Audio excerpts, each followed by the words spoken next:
Start recording, there we go. We should be live. I'm gonna post the announcements. I'm telling people I'm using this system. Post this, post the live stream announcement, live streams, there we go. Post it. And where's my window? Post this. There we go. And post this. And we should be live. Are we live? Can people see us? Hello? Hello everyone. Hello. Yeah, we got Buplar. Hello Buplar. However this works. Bonjour. Bonjour? Bonjour. Bonjour. I can't do. That's not bueno. There we go.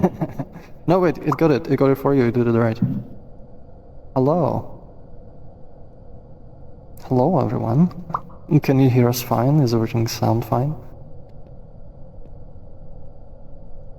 Bonjour. Bonjour. Hello. Konbanwa. Dobrý večer. Is it working? Konbanwa. Konnichiwa. Well, that's not right. Anyway, hello everyone. Welcome to another Resonance. I'm Froox, I'm here with Syra, and we're going to be answering all your questions you might have about Resonite. And also today in this episode, as you can already see, I'm doing a thing.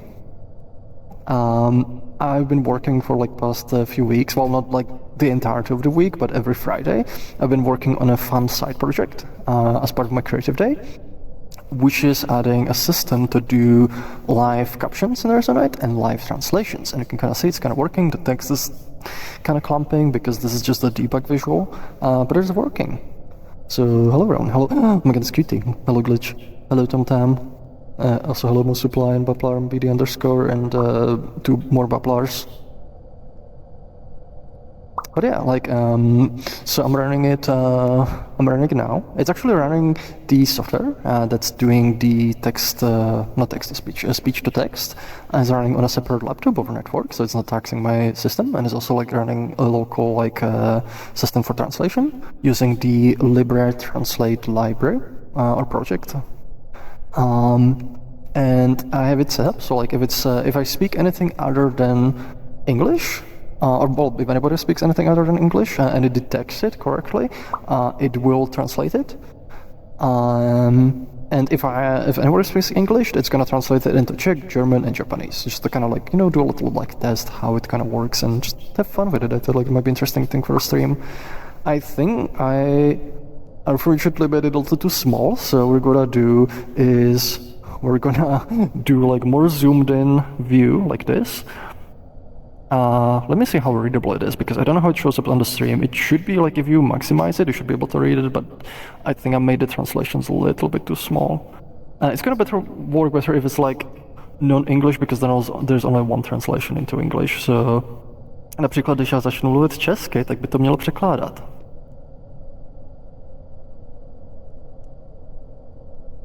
Yay, it works.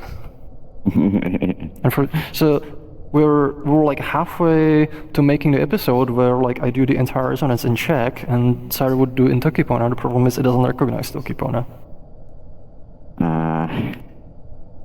Me Toki Nasa, apparently. Yeah, it's struggling. It's struggling. What is it even doing? It's struggling. It's because Tokipona is like, you say all the words really close together, so it thinks that it's all one word when you say them. It's like German. Which Yeah. unfortunately I don't know too many things in German that I could say. I could try like I do a few phrases like Japanese. I can just be like Watashi wa Nihongo hanasemasen. Nope, didn't get it this time. Watashi wa Nihongo hanasemasen.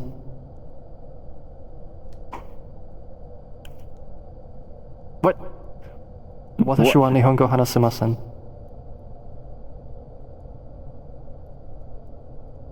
It's gonna get it? Wait, that's what I'm saying. This entry is Watashi wa only Nihongo available in hanasemasen. Japanese.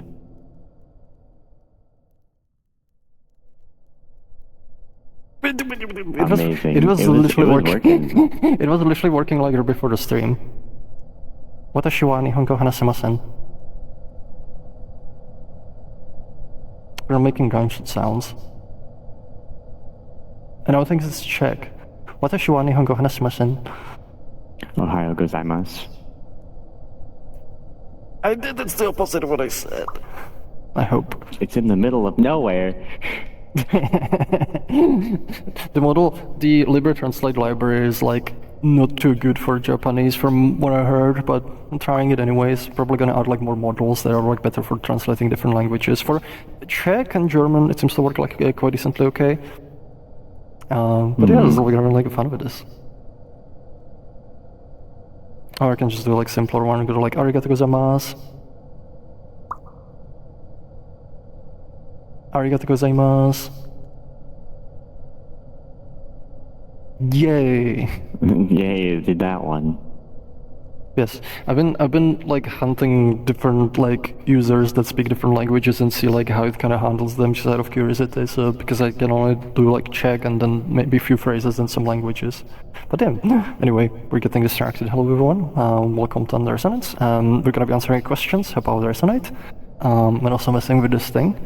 So feel free to ask anything. Make sure to put a question mark at the end of your question in Twitch chat. That way it's gonna pop on the thing.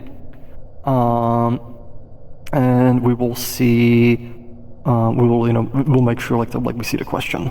And we also have a few questions from Discord, so we're gonna go through those first. So let's get started, I think. So the first question we got is from Sprocket. Sprocket, where do I put this thing? I'm gonna put it, hold on, I need to also disable. There we go. Sprocket, oh, that's backwards, sorry. Sprocket is asking, in a previous office hours, you mentioned 3D scanning. What hardware and software do you use for that? I'd love to be able to scan my things to bring them into Resonite. So what I use for 3D scanning generally, I have like my digital camera. I have like a Sony like Alpha 7 IV, so that I like use for like a lot of 3D scans.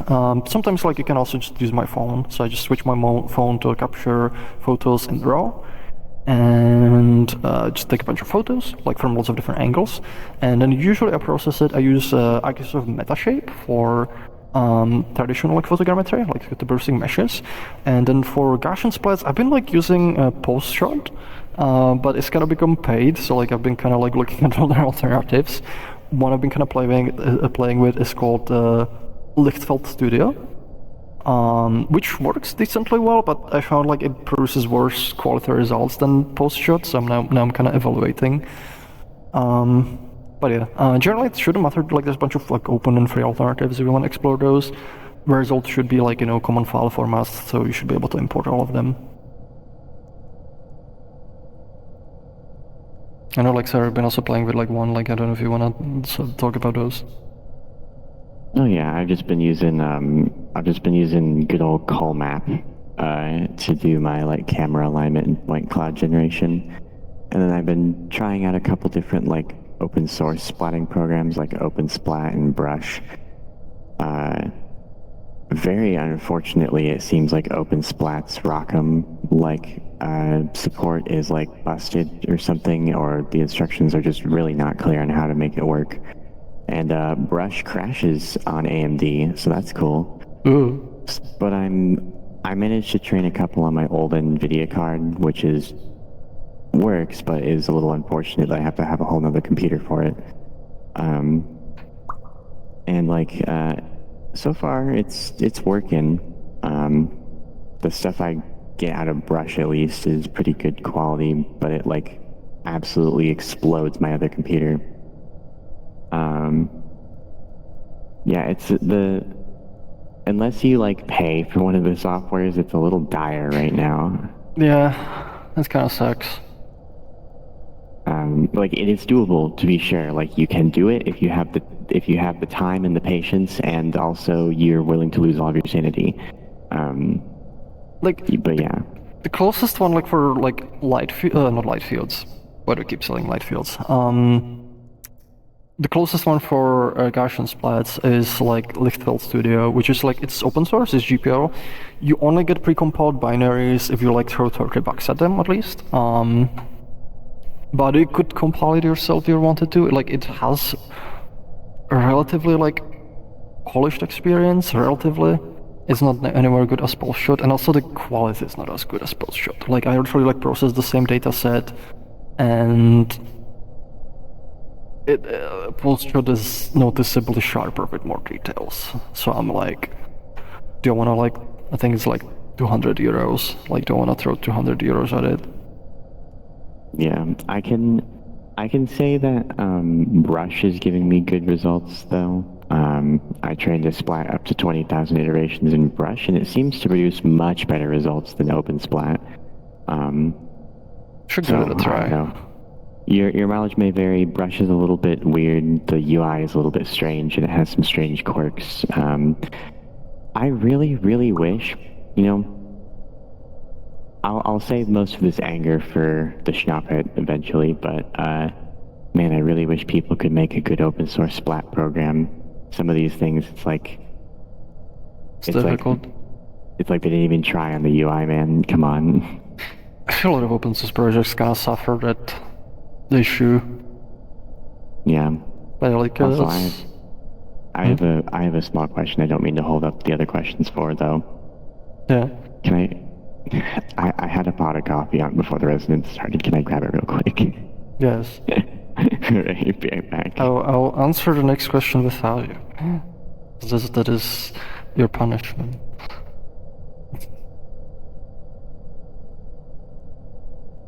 Isn't this getting a little bit behind? I wonder if it's like because we're talking fast or the laptop's getting clogged up.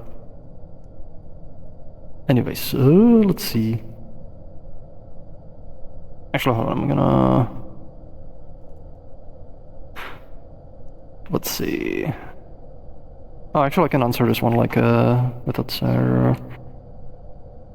the one's not as relevant because it's mostly on my end. So, Computer User Fake is asking, are you still FFmpeg Nightmare Dungeon right now, or have you managed to escape between now and the recap stream? So recap stream was Friday, so like I generally try to avoid like working on stuff on weekends, so no, like nothing's updated since. I mean, it's kind of nothing updated since. Like I think like I did the main thing. I pretty much like had to kind of put a stop to it because like I got stuff to work properly with like the formats we need to support for parity, which is like OGG Vorbis, Flag, AVE, Wave, and a few other formats like Ape and Windows Media Audio and like some few others. Problem is MP3 is just behaving like completely wildly different, and it's just like I don't want to spend like another week just making MP3 work. When I've already spent like way too much time on this than I was really hoping to spend, and I want to work on the IK. So I'm essentially putting like a stop to it for now.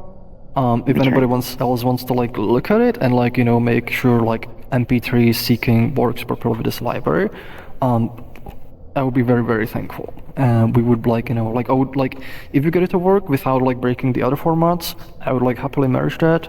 And like, add MP3 as like, natively supported audio clip format. But like, I just don't want to spend more time with it.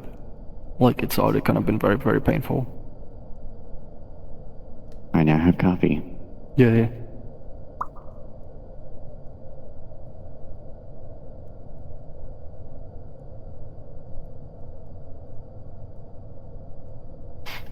So, next question is, Computer User Fake is asking, what is the most impressive thing you've seen someone make in Resonite? You see, I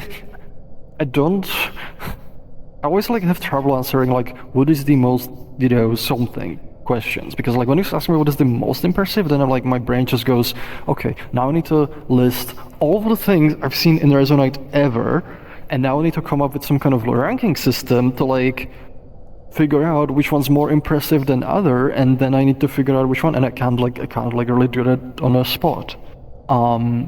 It's generally better like to ask like, you know, what are some very impressive things I've seen in Resonite, because then I can give more samples. If you ask me what is the most impressive one, then like I don't know. I don't have a ranking system to figure out like evaluating which one's more impressive than others, because there is a lot of impressive things that people have made, and some of them I don't know how to compare. Like, it depends, like, you know, what kind of, like, thing it is, because, like, there's impressive worlds, like, you know, like, things that are, like, impressive in lots of different ways. And there's, like, some worlds, like, you know, for example, every MMC, one of the really impressive things is, you know, for example, stuff that Team Vibes make, because they make, like, visually very beautiful worlds on Resonite. And that is like very impressive, you know, like how they managed to get their team together, how they managed to make something that looks so polished, you know, and so visually pretty. There's, you know, the Hardlight team as well. Like this year they made like an impressive game that has like a lot of moving NPCs, like literally dozens, maybe even hundreds of them, and like it still runs pretty well. That is like quite impressive. I've seen people make language interpreters and emulators with protoflux. That is impressive. I've seen like, you know, I think Sarah could have been making like a ray tracer with a particle system, which is also kind of impressive thing. So there's lots of things that like you know, I could like think about things. I'm like, there's a lot of impressive things. I don't know how to rank them like compared to each other. So generally, if you ask me what is the most impressive one, then like I'll have a hard time answering that. But here's a few examples that. Yeah. The answer is pretty much the same for me. Like, at this point, I've been playing the platform for so long that like there's just too many things that I've seen that have impressed me to really choose like what the best one would be. Like, I just don't know. Yeah. I don't know if I could choose a best, because there are many things and all of them can be quantified very differently. Yep. It is it's also like a thing. It's like, you know, like somebody making a new impressive thing, I feel like it shouldn't devalue the previous impressive things. Yeah. Like, basically, I mean, pretty much that, yeah. I was gonna be cheeky and say, all of the stuff that I made is best ever, so I'm right. I mean, another one that was gonna also mention is like, you know, say like stuff like Creator Jam. Like Creator Jam, they've been going for what, like 5-6 years at this point. Like every single weekend, you know, consistently. Like there are like hundreds of Creator Jams, and it's like that is very impressive. You know, the fact that they kind of keep going and consistently, and like that takes a lot of energy and a lot of like motivation and a lot of like willpower to do that. So that is impressive. Another project is, you know, the Blood on the Clock Tower. I like to, you know, play that one. It's very impressive. Like, it's very kind of polished experience. They also made like an excellent new website. They have like, you know, a whole system for like, you know, spinning up like headlesses, like for running the games.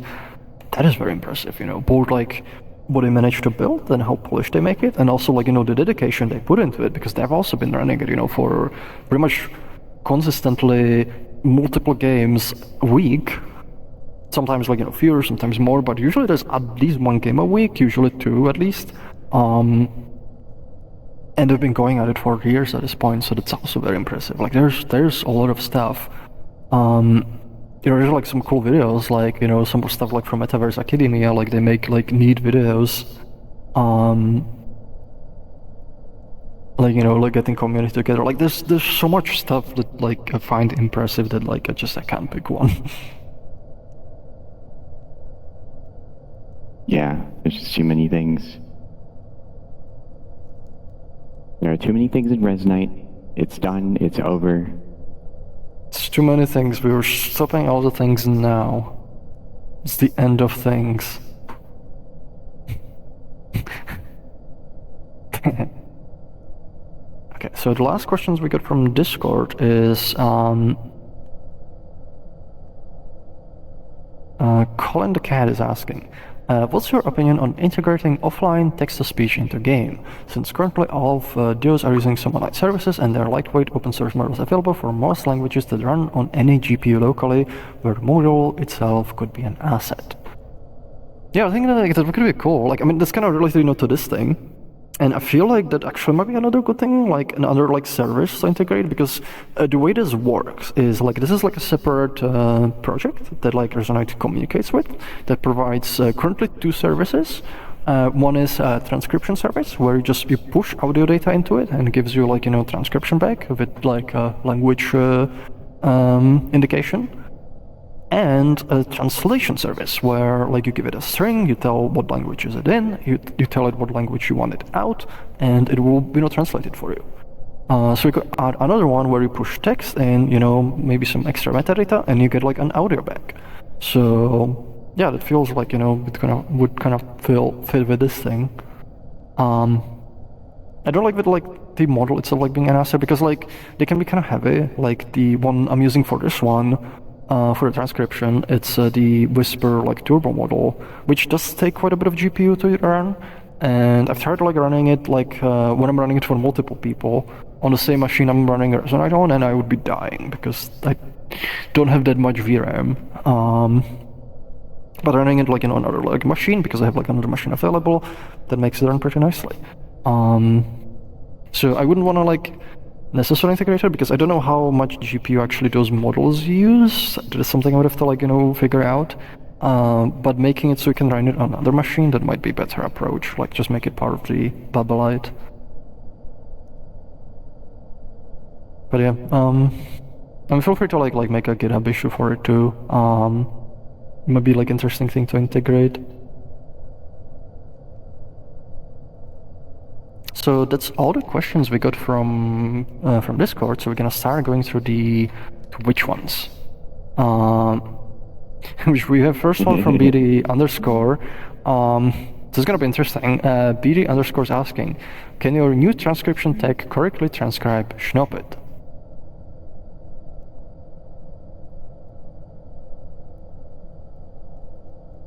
No. What if I go Schnoppet? Is it Schnoppet? Schnoppet. Schnoppet.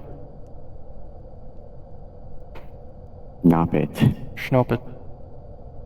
Schnoppet. Schnoppet. Knoppet. Knoppet. Knoppet.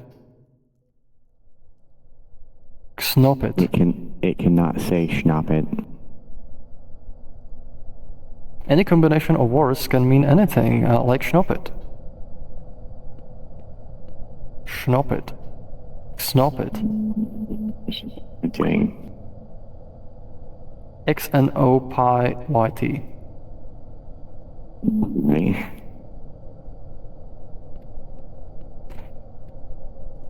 XNOPYT.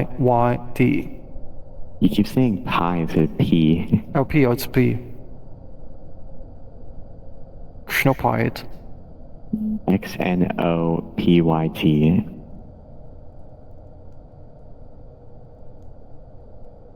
Yeah. There we go. That's and now just remove the hyphens. Yeah. Snoppet. Oh my god, yeah, thank you. Oh my god. Are you waiting for this? Oh my god, thank you for the subscriptions, BD underscore. So many. Were you waiting for this? You were waiting for this, weren't you? I mean, this definitely doesn't make it Schnoppet. This is opposite. This is typongs.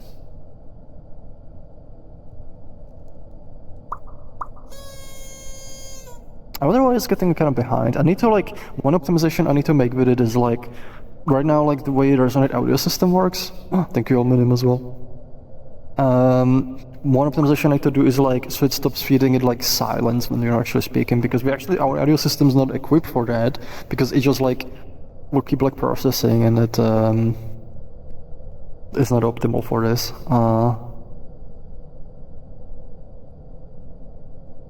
It works. Thank you. But it can't. Maybe if like we literally quoted like the way it said like in the Tom Scott video, like maybe it will pick it up on it, but I don't remember the exact phrase. But even then, like I don't know. Next question's computer is asking, Sarah, do you have any creative projects that you feel like talking about? Let me think. I don't know if it's like a creative day thing, because I've just been kind of doing this on and off in general, but I guess if you wanted a creative day thing, I mean, it's not really related to Resonite in particular, but I made it in Resonite. Where is it?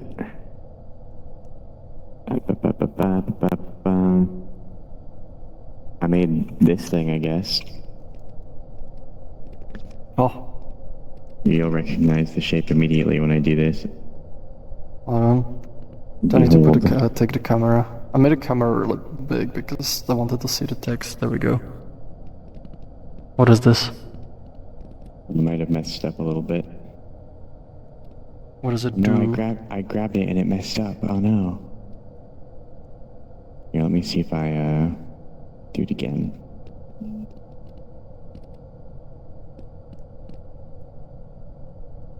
You see that? Doesn't seem to be doing anything. It's not doing anything? Oh, how embarrassing. It's just black.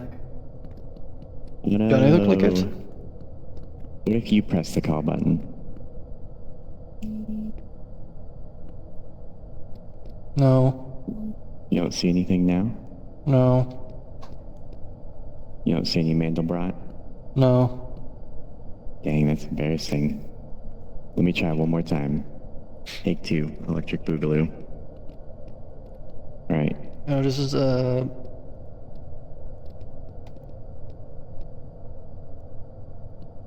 Behold question mark? nothing. Should I? Oh no! It's doing. Oh, okay, it's doing a thing. It's doing a thing. I see it. There we go. It's just very dark. Yeah, it's a little dark. This happened because you use decimals. Well, this one might be using decimals actually. Well, I mean, I don't know. Yeah, It's just kind of neat, I guess. It's just a Mandelbrot. I make little doodads in my free time. I don't know, they're just kind of neat, I guess. I like fractals. You will not regret infinite perimeter bounded within -2 to 2. I saw the thing translated doodads kind of funny, like into Czech. The Czech word it used, it kind of means like scribbles. Not particularly coherent ones. I don't know. I just make little cool things from time to time.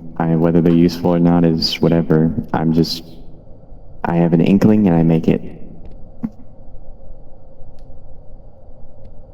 The perks of being a developer is that when you have an inkling, you can just kind of do it.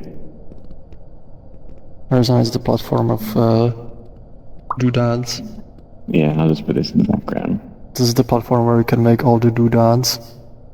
Yeah, you can make so many doodads in Resonite and thingamawhatsits and changwazers and gadgets and whatnot.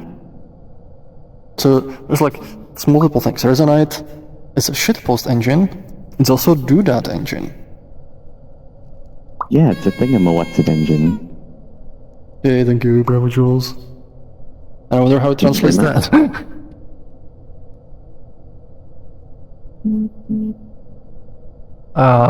They didn't transcribe it correctly.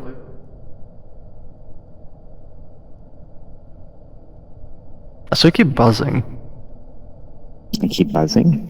Yes. That's annoying. Anyway, we go back. Why does it keep buzzing? Oh, this was a very close up. Hello? Is this easier to read like this? But yeah, hope that answers the question. Oh, it's because my mic wire was under tension. No, wait, this is, okay, we're on this one, I think. Hopefully that answers the question.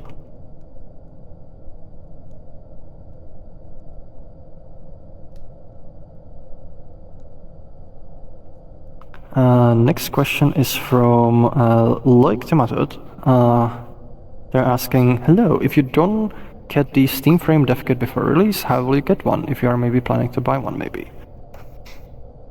Yeah, this is kind of the tricky thing, where I feel like we'll probably have to like buy one for like company or something, and hope like we get it early enough to like make sure it works. But it's kind of painful situation, unfortunately. Like, it can be really hard as a dev to like get Valve to like pay attention, unfortunately. Especially if you don't have like established contacts there.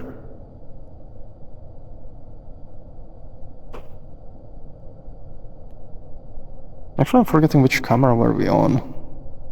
Were we on this one? We might have been on this one. Or this one. Does it look okay? Hopefully it looks okay.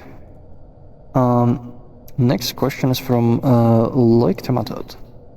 They're asking, why not converting MP3 automatically on some cases or all?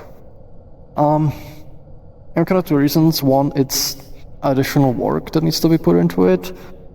Two, it like, if you import like really long files, it's gonna like make the import slower because now it needs to do a bunch of processing to convert it. Which, like, you know, right now MP3s, they do work. You can import them and they will just play. The only problem is like, you know, like it's using the video playback engine instead of like being treated as an audio clip. But they will play, so like there's not too much pressure to like do it, because if they were like not working at all, you know, there'll be a little bit of different situation. But making them like, you know, like if we want to treat them as audio clip, like they should be kind of like, the point of like audio clip system is like, you know, that like it is treated as audio clip, like which is kind of sort of directly supported for like, you know, decoding the audio. So it could be done. It's just additional work, and like if you really want it to be like audio clip, you know, it could just be converted whatever you want.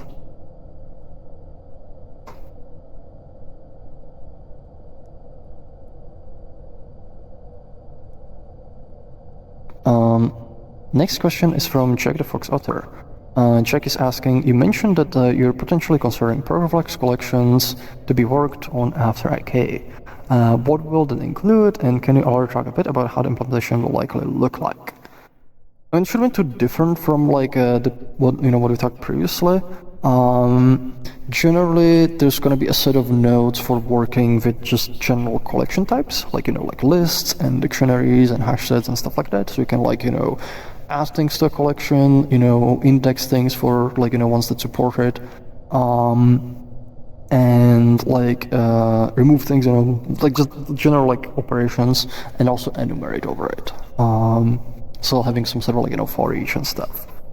Once that core support is in, we can like, you know, build around it. So we can now add more nodes that will both accept and produce collections, you know, as inputs and outputs. So for example, we can add like, you know, parse JSON, and parse JSON is just gonna give you like a collection of dictionaries where the elements can be other, you know, elements like dictionaries and, you know, lists and individual elements. Because now we have like general nodes to access and work, you know, with those collections. Same with the raycast. Like, for example, they can be raycast all instead of just raycast one, where you just get like a list of all the hits and can iterate over them and do whatever you want. Because we have the general nodes to work with, like, to work, you know, with the collection. So that's pretty much like gonna be it. Like, you know, like having ways to operate with general collection types.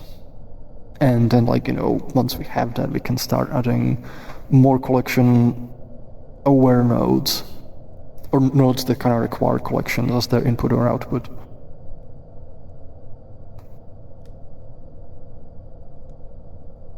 And got all the subscription, the Gooby underscore again. Typongs. Oh, did it transcribe it as Typongs? Typongs. Typongs. Bipongs. Bipongs. Typo. Typongs. Oh my god. Oh my gosh. Thank you. Thank you for all of the Where are you waiting for? money Red dollars. 1 2. Oh my god, thank you. So many subscriptions, it's too many.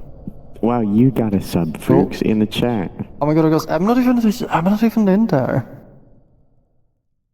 Well, Hello, you got a Hundelaj. sub. Oh, I wonder if it's gonna do this one. Hundelaj.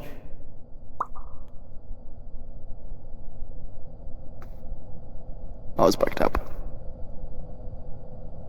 Come on. It did. It did it. They did it wrong. Hundelaj. No, it did it right. No, it did it right. It did it wrong. No. No, that was It did it. wrong. No, I saw it do it right, Hundelaj. see? Right there, it did it right. Oh. What? Hello, hobo? What? Hello, hobo. Well, I'm actually a hobo now. Hundelaj. Yeah, it like got it right at first, but then it did it wrong. Oh my god. It did it very wrong. It was very wrong. I feel like it needs a profanity filter sometimes. Hundelaj. It doesn't know how to translate it, it's interesting. It like did it at first. No, it did it right there. See, I see it right there. No, it doesn't know how to translate it. Oh, Like, I'm saying the translation's kind of wrong. Hundelaj. oh, the translation is wrong.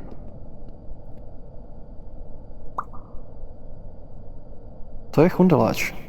Jeho jméno je Hundel. No. I'm not gonna be saying it again. I don't know. That's wrong. No. Oh You my don't get to God. look at that.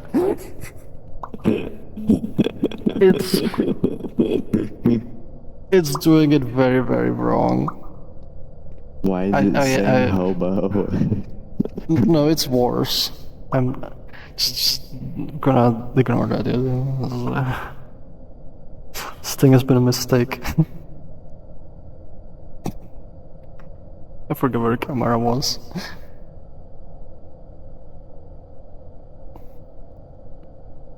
No, I need to fix it. Just gonna be migrating the whole stream around.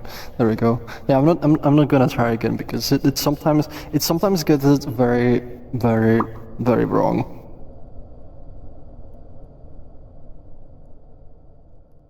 Very wrong. Ale když budu třeba mluvit normálně česky, tak by to mělo fungovat.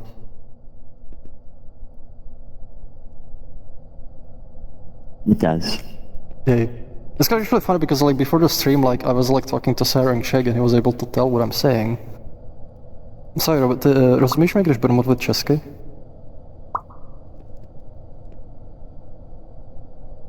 When you pray in Czech? I guess so, pal. It's evil. Laughs. Evil, very evil. I'm evil, smiley face. Sarah je velmi... How do you say evil in Czech? Sarah je velmi ďábelsky?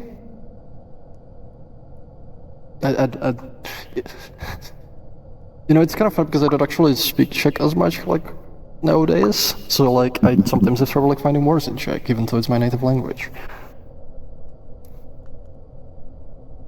I'm evil, :3. Můžeme udělat celý Resonance stream v češtině a všechno bude fungovat na 100%, že? Vůbec žádný problém s tím nebude, bude to fungovat kompletně perfektně.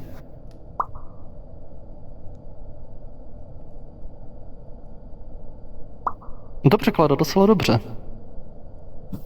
I wonder if you could like finagle it into saying like rich text tags and like have it format like bold text or something. To myslím, že nebude fungovat.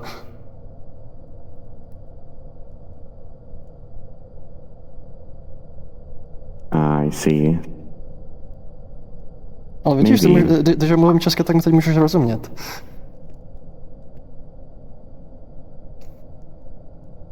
Problém je, že nevím, co říkat v češtině. What do you mean? Huh? It said... Froox, it's on stream, everyone. Wait. Yeah, it is evil. It is definitely one of those things that's like, you know, it's not 100%. You have to take it a little bit of grain of salt. But generally when it comes to like languages communication, even like, you know, getting like, say like it gets like, you know, 80-90% kind of right enough, I find it's enough to like, you know, to be able to communicate. And usually when it, you know, comes to like machine translation and machine like, you know, closed captions, you can get like conversation going like, you know, between people who otherwise would not be able to speak at all. And I find like that part like really cool, but it is definitely one of those things that you do want to take it with a grain of salt. It's another interesting thing, like the model, the translation like system, the Libre Translate I'm using, it is not doing super well with idioms.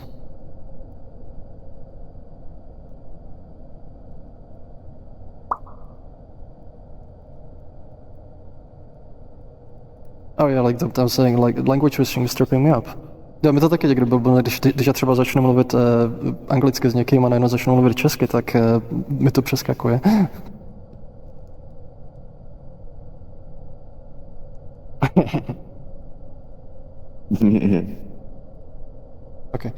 Okay, enough messing around for now. Oh wait, I can try one more thing. Hold on. Závada je roztomilá. Nope. Chyba je roztomilá.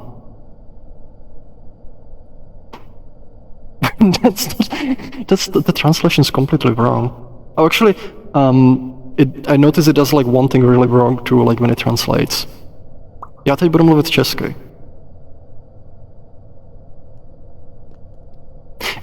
So I said, I'm gonna be speaking Czech, but it translates Czech into English. And it consistently keeps doing this. Ale když řeknu, co když teď budu mluvit česky,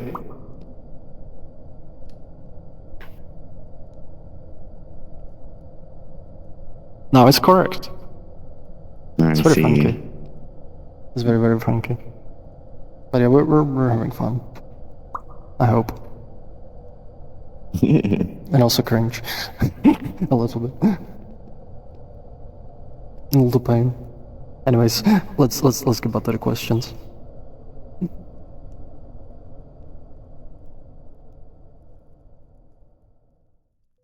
Bravo Jules Bear is asking, what was that? It was a hype train banner, but it only posted up there for like 4 seconds. I don't actually know, like I'm not watching the Twitch side, so I don't know what it was.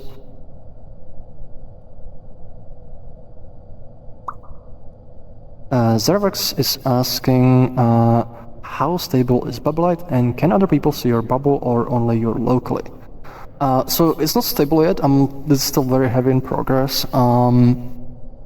The server software is actually kind of getting to a stage where it could be kind of usable. It doesn't have like too much instructions, too much like, but I made it kind of robust enough that like it seems to work, which is part of the reason I've been kind of like, you know, running around worlds testing it. The Resonite side though, that's not public, that's only my special branch of Resonite that actually kind of integrates it. That one's still like quite incomplete. One of the things it needs is like this is just a quick debug visual I made just to test it. Make sure like, you know, data's feeding in and data's feeding out.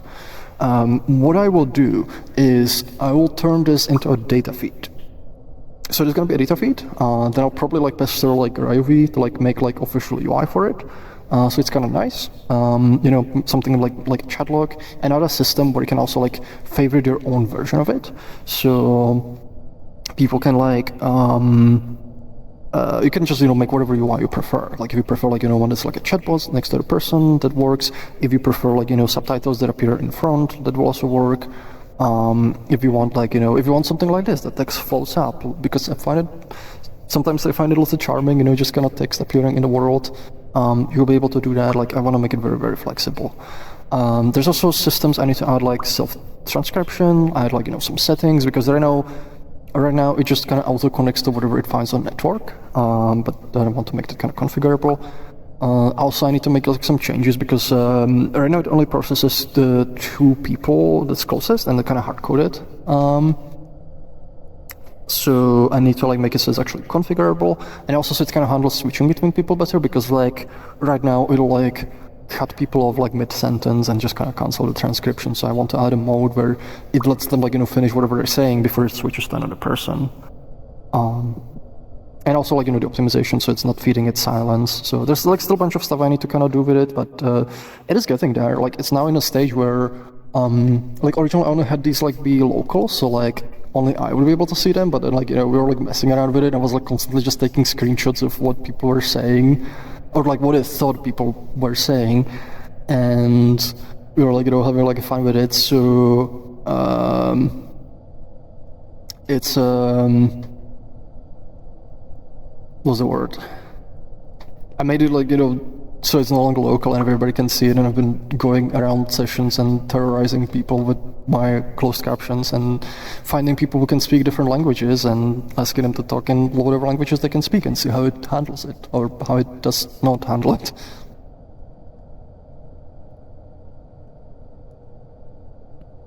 But yeah, I've been having a lot of fun with it, which is kind of like the point like of the creative day is just like work on things that I find fun. I do think like this is gonna eventually turn like into like once it's kind of done in a stable enough state, I think this will be like very cool feature for Resonite, specifically like for accessibility, like for people like have audio processing issues or hard of hearing, like be able to understand what people are saying, and also like for like cross-cultural communication. Because I know there's like we have, for example, a lot of Japanese users. All of them like don't speak English too well.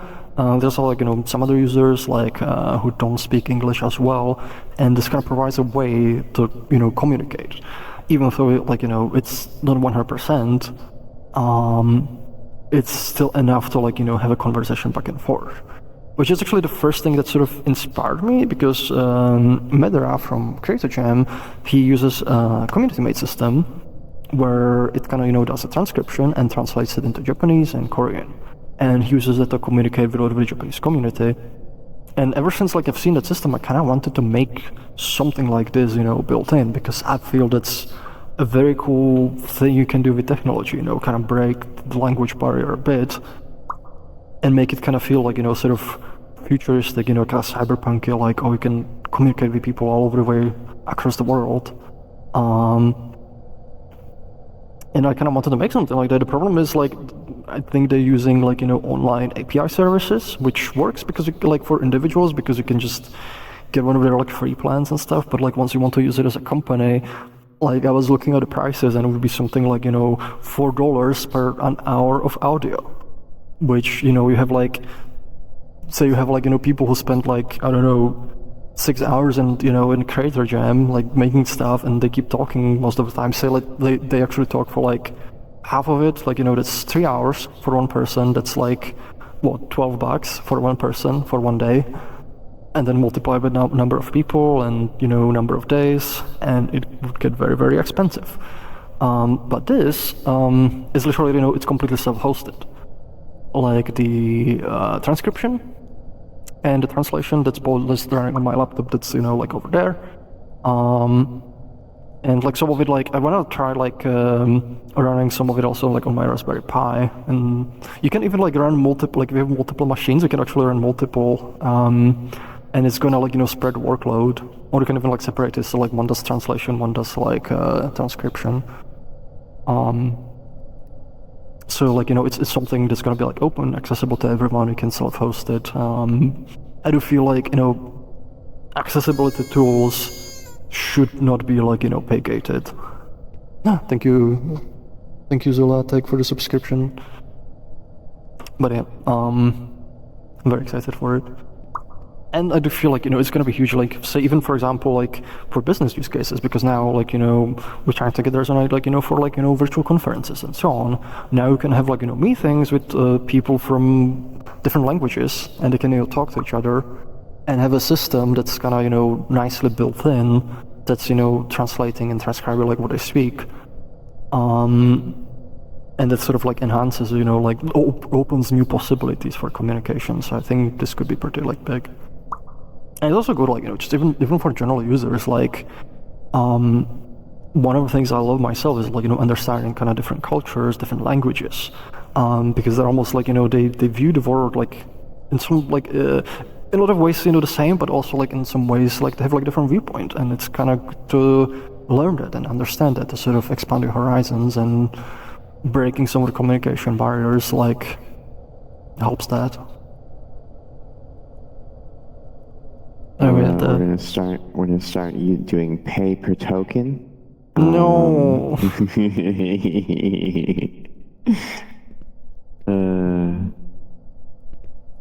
Sarah's banned.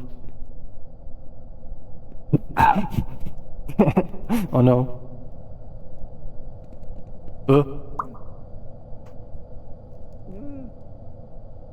No. I'm apparently banned from using my, like, locomotion. Yes. Something's up with this world.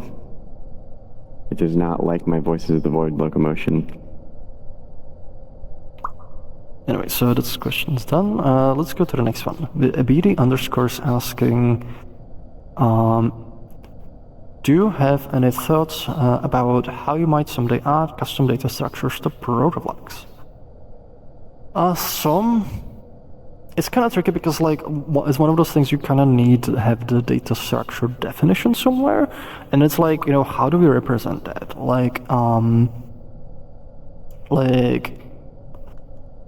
Because, like, it needs to sort of enforce the structure, so, like, you need to have, like, you know, some solid definition, and then need to define, like, which modules the definition's available for. So, like, we could do some kind of system like that.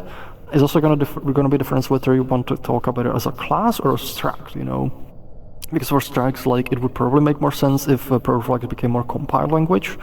But we could sort of do, like where it sort of does, like, you know, we just, like, it treats it as just, like, a chunk of, like, data, and then, like, you have, like, access methods that sort of just access it, interpret it as specific data types, so that could work. But yeah, there would probably be, like, you know, some sort of definition you would have to attach to your protoflags and say, like, you know, this uses this data type definition, and then you can use it within that. But I would have to kind of, like, you know, think about it a whole bunch more to just kind of figure out the technical details of it. The easiest way, like, to do it is, like, you know, with collections, is you would use something like a dictionary, and you literally just make a dictionary of values, but it doesn't enforce, you know, it doesn't enforce, like, only having, like, specific data types under specific names, like, because it kind of can have whatever. Is there any, like, technological, like, blocker for something like, I don't know, like, exposing value tuple, for example? Well, that's the problem. You can't define them at the runtime like that. Like, they will only allow it, like, allow types that are already shipped with the game. But, like, I imagine for, like, you know, custom data type support, like, you want to define your own data types. Okay. So we could, like, expose, like, value tuples, but that with just the value tuples, you cannot, like, you know, make your own structured data type. Well, yeah, of course. It just made me think of, like, value tuples and whatnot, because sometimes, like, I've seen them used in lieu of, like, making your own structure in some people's code. That can be, but I don't think it's the best approach. It's kind of similar a little bit, like, you know, to dictionaries in that way. Like, they don't give you a structure, but, like, not enforce, like, a lot of it.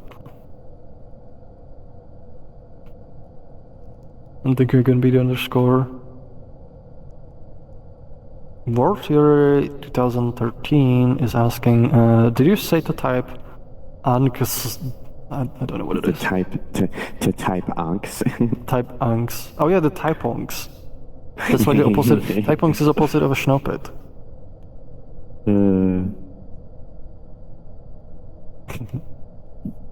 Type angst, type fear. Type angst. Oh yeah, the type hungs. I feel like some of these are, like, gonna be type hung has been relegated in a snail. type angst. What? Just, a what?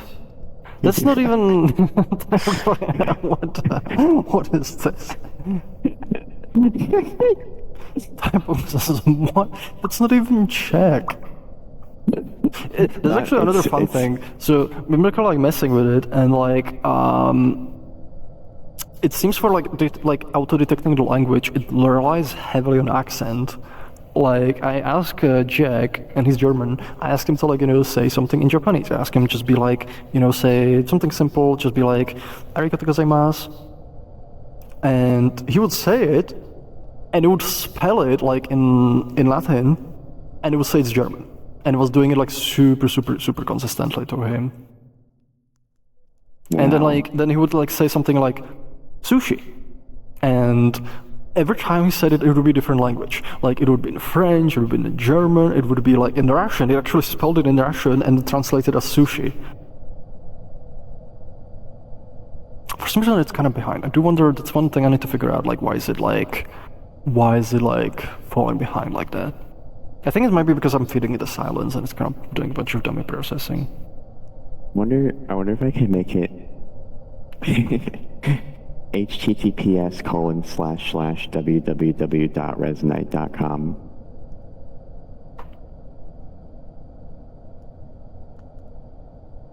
Yeah, because it's like hallucinating like nonsense on you, and I think that's coming from the silence, because we only like Resonite it like when you stop talking it actually stops sending the audio data, but right now the way it works for the audio system, if it tries to read audio, if it doesn't have enough audio, it will just fill it with silence. So the system actually doesn't have enough like knowledge to like it doesn't have enough knowledge to like not feed it into the system, so I need to actually add it. Actually, it actually said resonite.com though. Yeah, it was pretty good. Like sometimes it can do pretty good.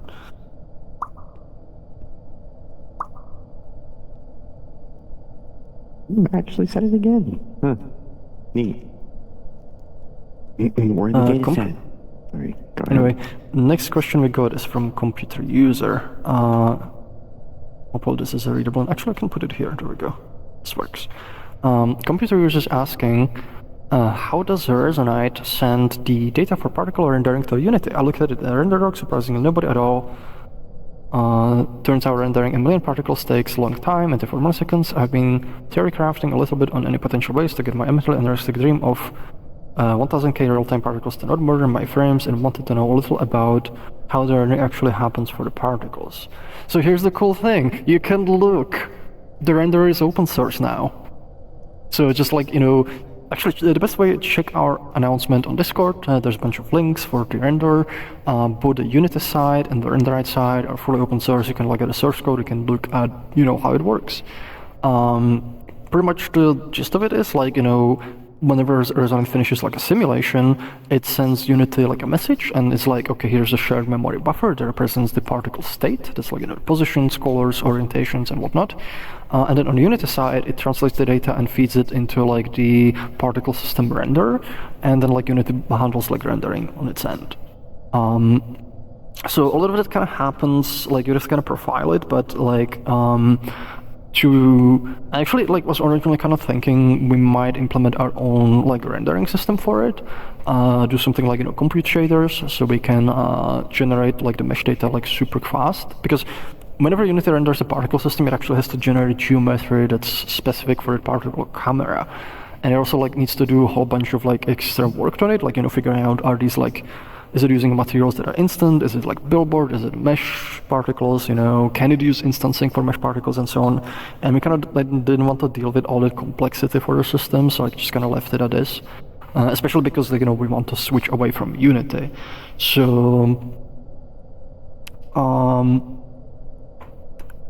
yeah, pretty much like you could probably make it like way faster, like making custom like rendering system that uses compute shaders that just generate the buffer, like the resulting mesh data for rendering the buffers. I don't want to like spend time on it myself, because that would take a bunch of time and it would be potentially thrown away like once we switch to a different renderer. But if you want to look at it, like feel free. If you want to contribute it and it works, you know, it doesn't break any existing behaviors and works faster, like we would probably merge it. But yeah, like look at a source code. You can literally, like, you know, you don't even need render org. You can, like, you know, just literally run your own build with Unity editor and see how it works, or go through the source code. You can just look at it. It's there. You can just take it. It's free. You can just take it. It's free. Yeah.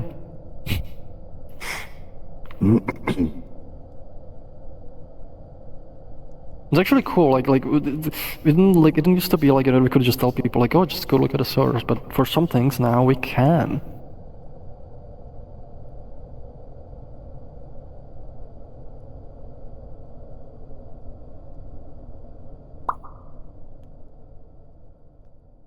So next question is from Dragonfire87TV.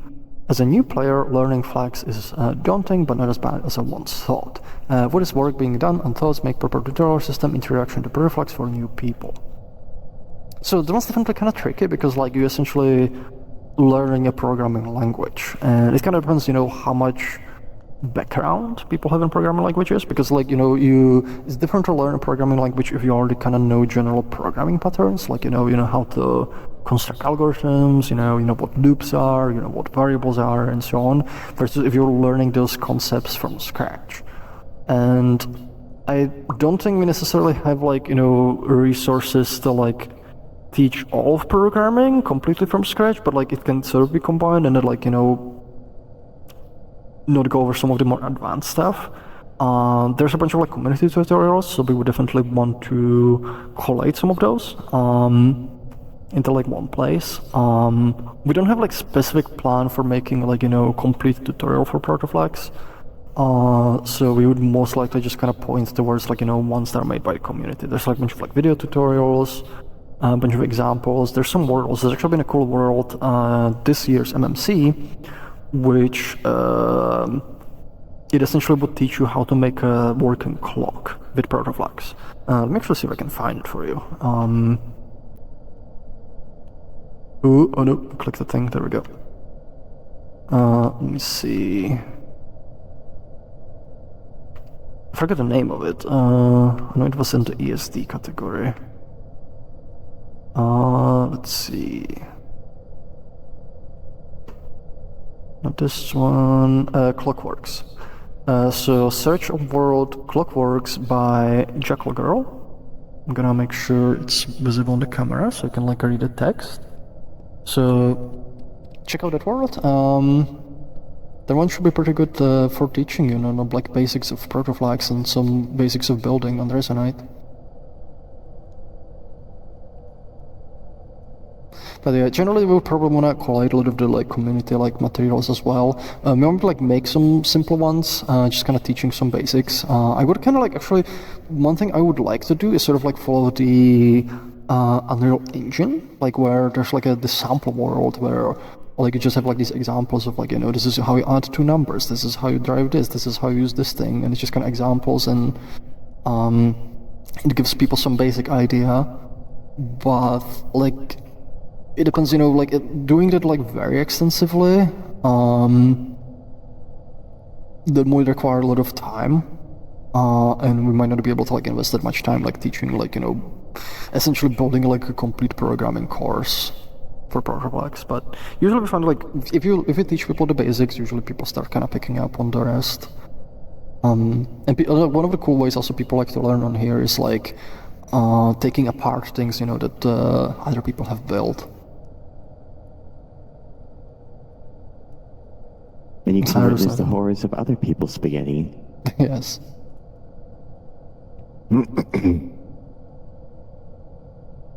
You'll either get a very nicely organized flux pack, I want to see how it translated that.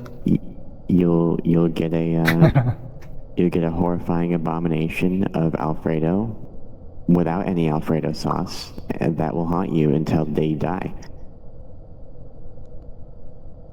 I noticed the translation, it tends to be very literal.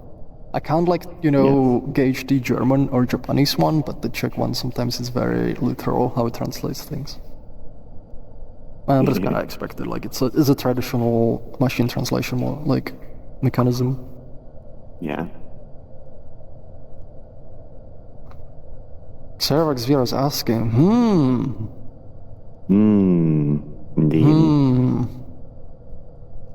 Indeed.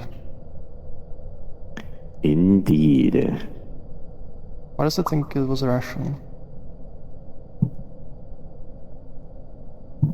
Skutko.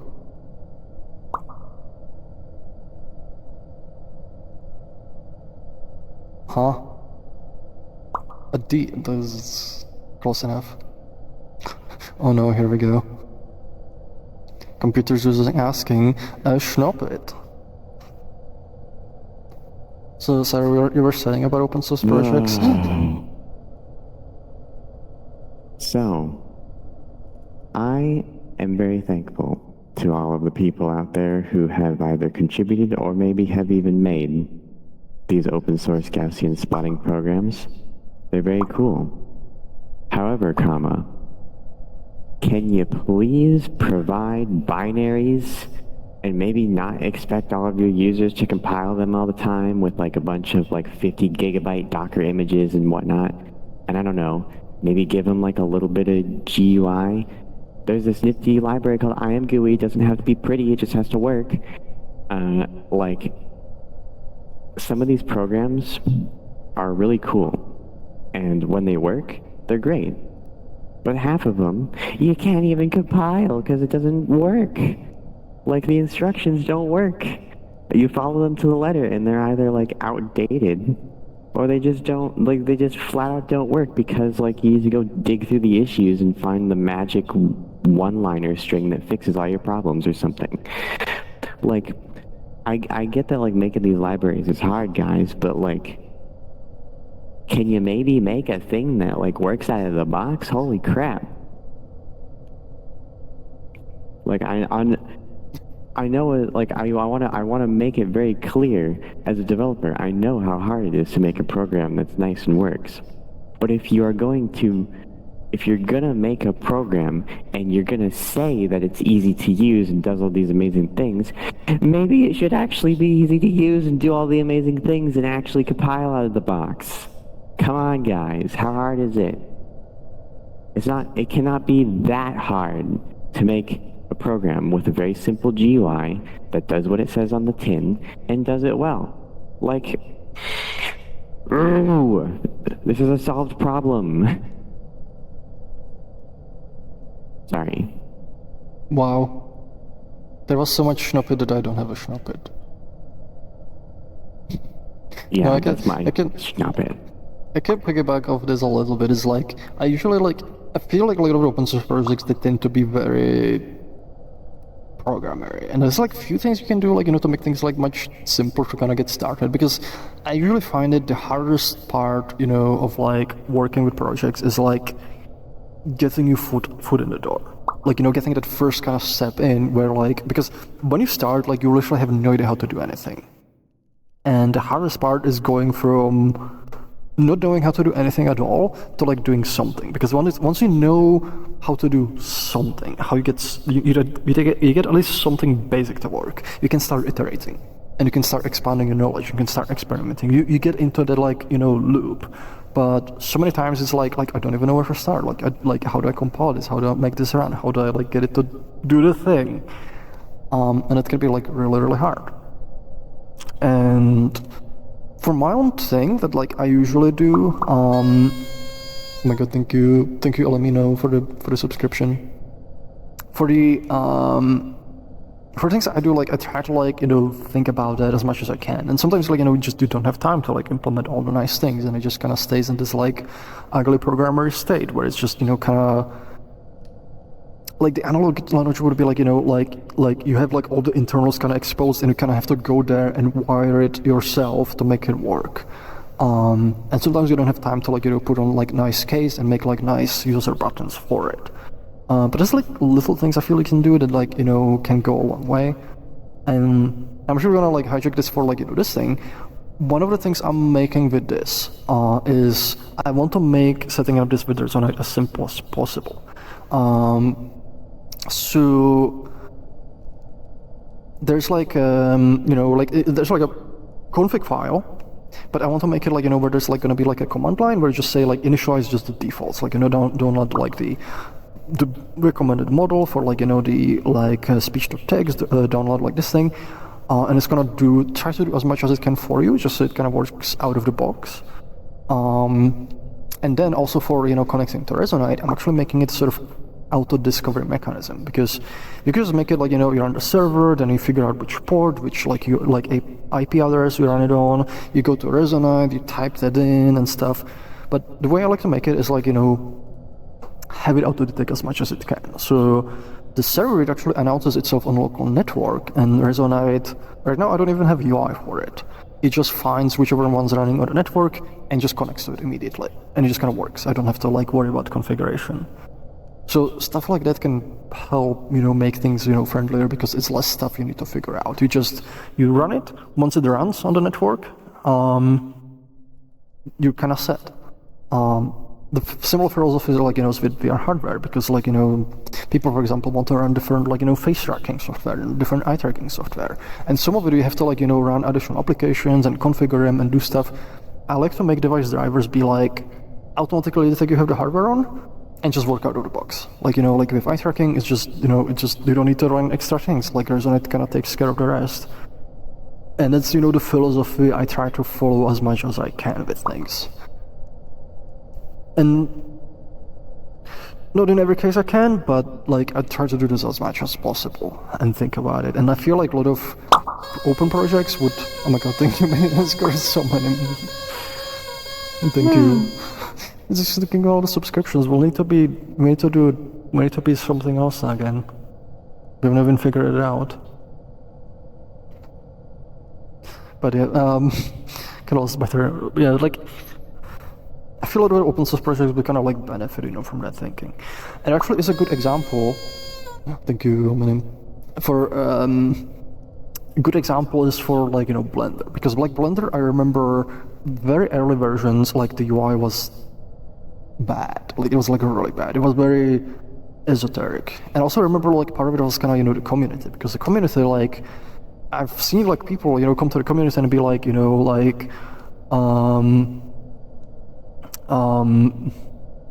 like for example, somebody would be like why is like the saving not like Control S as it's with like every other like Windows application, why is it like this different combination, and like even little things, and people like butt in and it would be like, well actually that's because Windows like came up with that thing, but like the Blender comes from, actually I forget the name of it. What was the original operating system it was on? Do you remember? See, I don't even remember. It was some obscure operating system, but I'm like, oh, like that's how the system does it. And then Windows, like Microsoft came and they like made it this way, and like no, Blender's actually the original one. Like it's doing it correctly, and they would be like, and they would, you need to educate yourself, and like they would be very kind of mean to the person and stuff instead of like listening, to their feedback. And there was kind of like, I felt that was kind of the culture. And like Blender suffered for it, like even though like it could do a lot. But then the philosophy kind of changed, when they started like making it actually, let's make it like much more friendlier, and they started working a lot on the UI.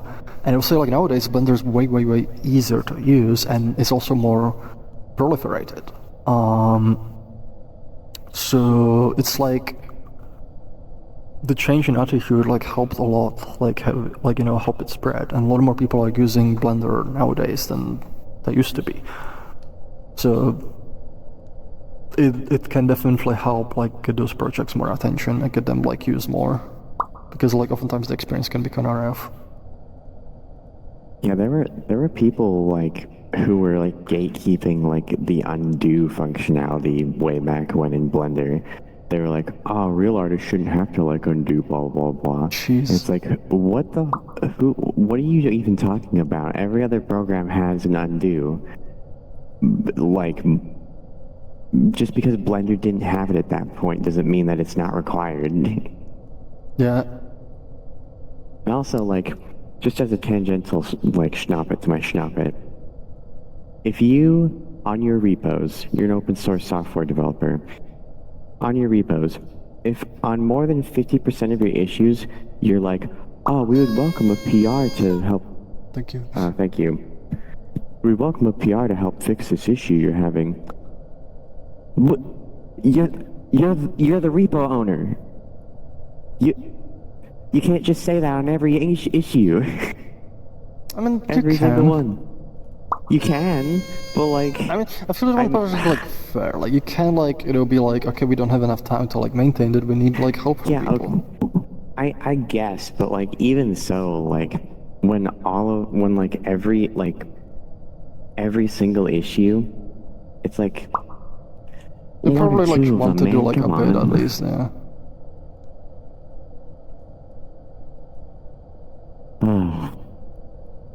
I just want a Gaussian splat shit, man. Yeah. Anyway, like I think we snipped it enough. Yes. It's time for time. Bleh, I cannot talk. Time for typunks. It's the opposite of snippet. So what's typunks today?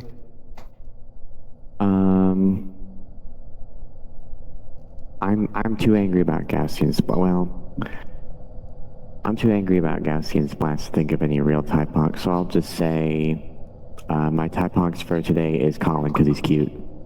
Oh my god. It's called. Can my typunks be glitched because he's cute? Even though he burned our house down in Vintage Story.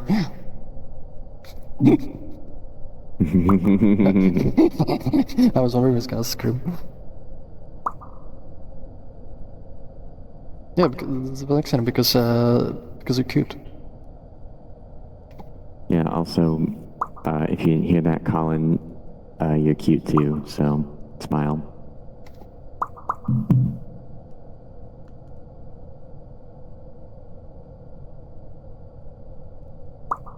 Like Tomato is asking, something funny, I didn't found a tween value for tween, but there is a tween string exists, why?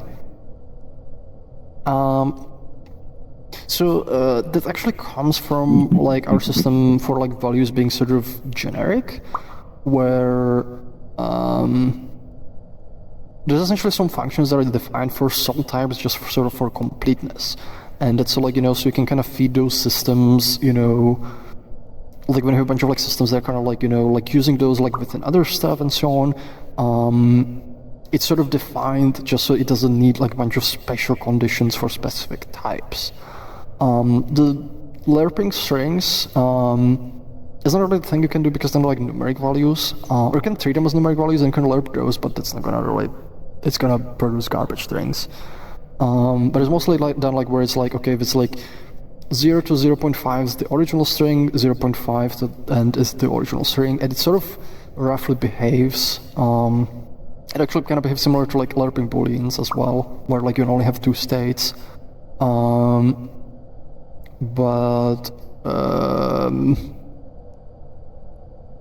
Yeah, it's done pretty much for completeness. Like generally you're not expected to use it, but when it kind of becomes part of like another system, sometimes that makes it easier. Because like for Resonite we actually have a lot of like auto-generated code, and that's kind of part of the auto-generation. And also like other auto-generated powers that will do like a bunch of kind of processing, and it kind of just simplifies that.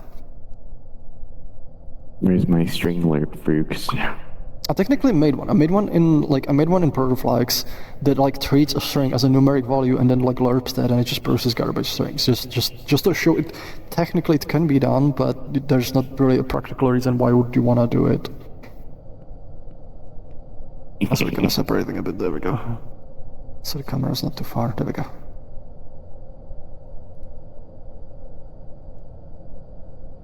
Nerdax is asking, can we have TTS in it to make everyone sound like TikTok neutral TTS lady? Lol. I mean, Colin was already asking about like speech to that's text to speech. So technically it could be added, I think. I don't know if it's gonna sound like the TikTok lady. Like I haven't looked at any of the like libraries for it, but it's possible. Yeah. Computer user. Question for both Froox and Cyan. Are there any particular features? Your Cyan or Froox? Are there any particular features or design concepts in Resonite that you can just ramble about for hours? Oh my god, yes. Have you seen any of these, any of the resonances? Do you even watch this show? Do you even watch this show? A lot. Can ramble about a lot of things. Usually, like, I kind of have to, like, stop myself because I'm like, I don't want to, like, annoy people too much. I have a question, Froox. Yes? Can I go to the bathroom?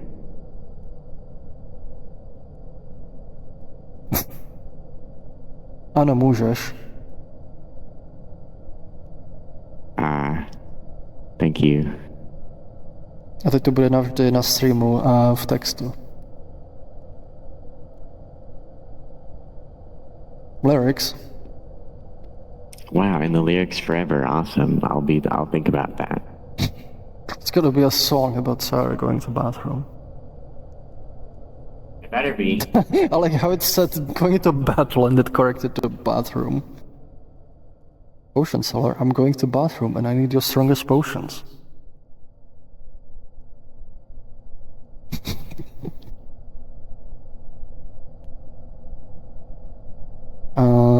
Next question is from Loic Tomata. And Babyloid or people who can't speak could it work with? I don't actually know fully the context of the question, but I mean, part of like some people, like, you know, they don't speak because they're hard of hearing, so like they can't speak. So this is kind of meant to, like, you know, help with that. One thing I'm also kind of thinking about doing is like making it like where you could actually just like, you know, have like the like, you know, stuff like mute helper could actually integrate with this, and if you have like, you know, a feed like for what the person is saying, if somebody's like typing, that could actually just go into the same system. So instead of like, you know, it being transcribed from what they're saying, you just type it in.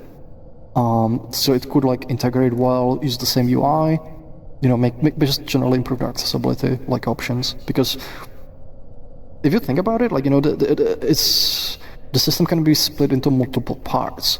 One is managing sort of like, you know, history of what the person is saying, and it can be fed from multiple sources. One of the sources can be, you know, automatic closed captioning, you know, automatic like transcribing, which it works, you know, like it's not gonna be 100%, so like it's gonna make mistakes.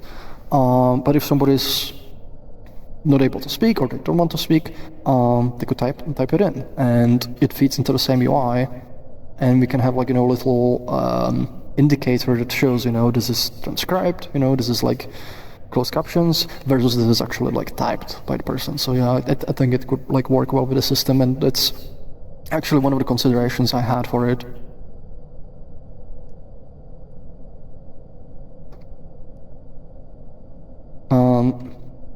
Next question's from Miami DevTool. How is Babylite presented to a new user? Is it part of a general setup with stuff like hate and input options? So right now it's not. Like, it's not even a thing that's released yet. I'm running a special build of Resonite.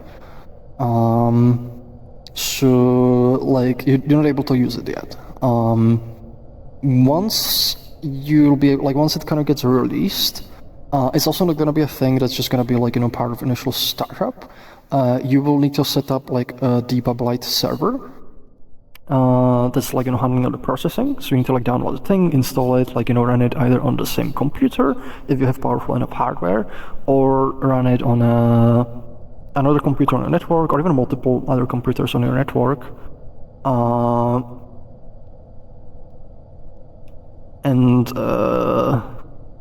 Yeah, like pretty much like then you're just gonna go to settings and you can enable like, you know, transcribing and configure stuff and so on. It should automatically pick it up on the local network, so it's gonna be like automatically connect to any one of them, or you can just disable that and type manually if you really want to, but like the automatic one's probably gonna work the best. So yeah, it's not gonna be initial setup kind of thing, but it's gonna be like you can install this thing and then you have these functionalities. So it's not gonna be like fully 100% built in. What is going to be built in is the integration that like you can enable. I am back. Yay. It does make everyone thankful. We have a question from Mosupply. What world is that? This world is called Out of the Dark. This is world by Rin and Nix. And this actually won the MMC... this won the MMC narrative category. So it's a very dark world, it's very atmospheric. I recommend going through it, it's a pretty cool experience. Check it out. I don't want to do any spoilers. But actually, I picked it for funny reasons because, like, I have like this UI for this, and like, it's just debug UI, and bright worlds is a little bit difficult to read. So I'm like, I want to pick a dark world, so it's easier to read on the stream.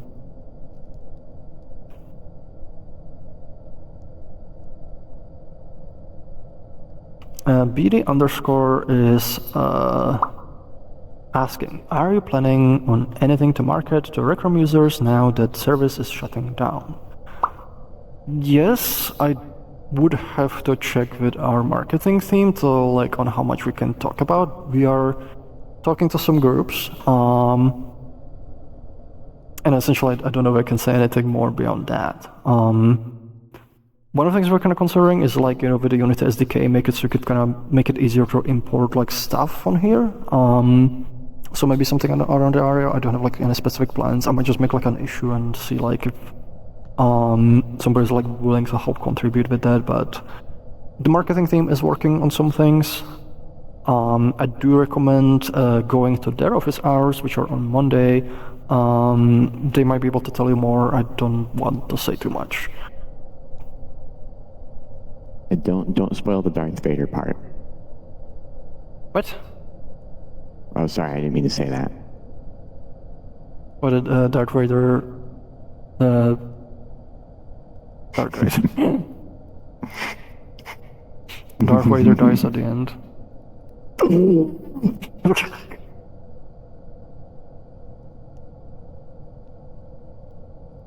Qualitorium is asking, is Bubblite planned to run a single transcription engine thread and multiplex chunks suite audio from different users, or does it run model for each user in a session? If former, any thoughts on a parallelization would work for transcribing very busy sessions? So right now it's kind of just doing it naively. It's just kind of creating new context for each user and processing it. It seems to work well enough. I do want to like look if there's like, because like it loads multiple instances of the model. I want to see, like I was trying it, but like it was kind of exploding a little bit, so it might need a little bit more work on the library side. Because it's kind of weird because I like looked through the library and has like some semaphores that should like gate the access, so it's not doing like weird race condition things, but I would need to look into it more. But then I'm kind of doing it sort of naive way, and that works well enough for multiple users. For business sessions, there's essentially limit how many users get processed. Right now, like it works where essentially just processes like 2 nearest users. I have it hard-coded, I can change it to whatever I want. It's eventually going to be exposed to the settings, so you can just say how many users want to process. I also need to do some of the optimizations where it will not send it like silence, because right now it's like even when Sarah's not saying anything, it's sending, silence through the system, and it's like, causing extra processing, which the library kind of filters out, but like not completely. That should help cut down on things. Generally, the model it uses, it's like, from my testing, it is faster than the real time. So like, when I run it, I got it to do about 12 times faster than the real time. So you could process a few users. But yeah, like you're essentially gonna have to limit how many users it processes.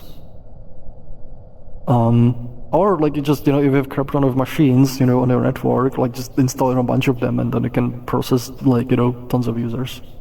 There's gonna be like one more thing. If you wanna run it your own, you can self-transcribe. If you do run self-transcription, then if somebody else is using the system and they want to see closed captions, they don't need to run the processing on you anymore. The data is always gonna be available. So that's gonna like cut down on the processing if you wanna run it that way. But yeah, ultimately, like, there's gonna be a bit of a like limit. You could like feed it like multiple voices, like without like just mixing them together. It's not gonna do too well like when 2 people are speaking, like it's gonna start like hallucinating a lot, like just mistranscribing. So I don't think that's a good idea. So like just limiting it to like nearest users, I think that's most like useful where like, you know, they're ones like you're talking with. Maybe some UI where you can like pin some user and make sure like they're always processed.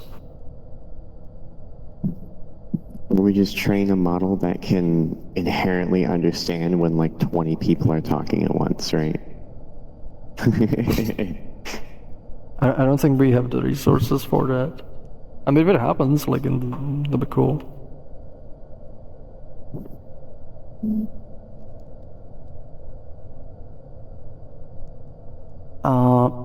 Computer is asking, so the particle rendering stuff is visible in Unity Render. I just assumed it was somewhere in Photon.dll. That's on me for not looking.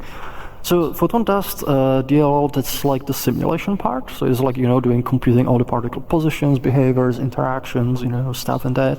And then what it does, it computes, it does the simulation into like a memory buffer. That's actually a shared memory buffer, which contains, you know, the sort of render state of it, which is like, you know, the positions, orientations, colors, few other information it kind of needs for rendering, and then it gets passed to Unity to actually render.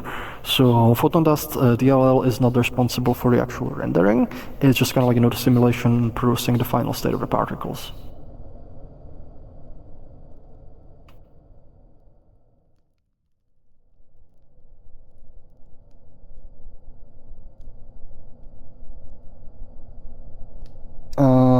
Illustrator, I don't know how to pronounce it, I'm sorry. Illustrator? The call have a production roadmap or mission statement available somewhere and the community can follow. We do have some information on the wiki. We kind of like want to make like a sort of manifesto kind of thing. We actually have a business manifesto, but it's kind of more oriented towards businesses and like, you know, sort of business applications. But there's some stuff like on the wiki as well, just, you know, kind of like, you know, some guidelines and stuff. For the roadmap, like we currently are focusing on the IK. Roughly, like current tentative plan after IK is to make Froox collections and then focus a lot on UI. That is still subject to change, but the next immediate big priority is IK. And we generally kind of like, you know, work this way where we keep the plans flexible. Like we're gonna like, you know, some like current priority. Once the priority is finished, we kind of decide what to do next. We might have like, you know, plans would be a good one after that, but we always gonna evaluate what is most needed at the time, because we wanna like, you know, kind of adapt like very quickly.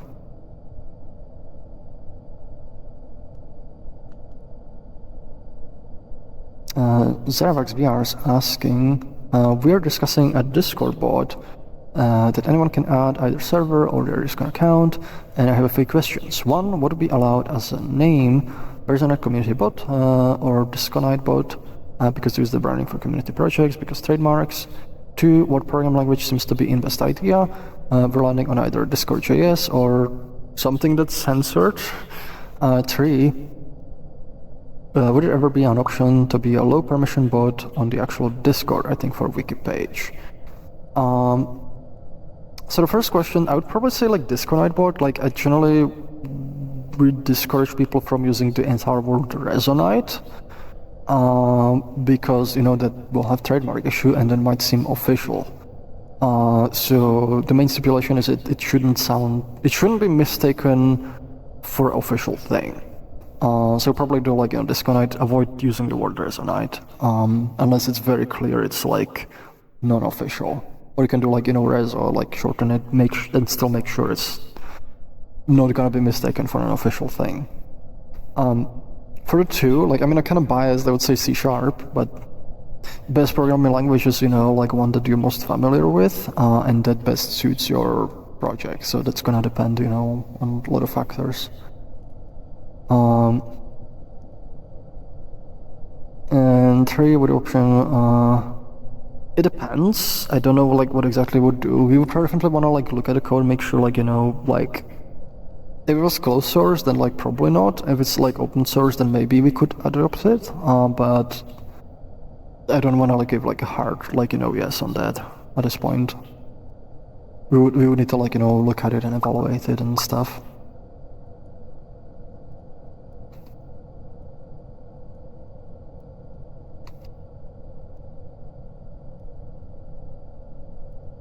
Dragonfire87TV is asking, I have a very basic programming knowledge. With Protoplex, I'm having issues finding nodes and understanding what the node actually do. It's a lot of back and forth wiki.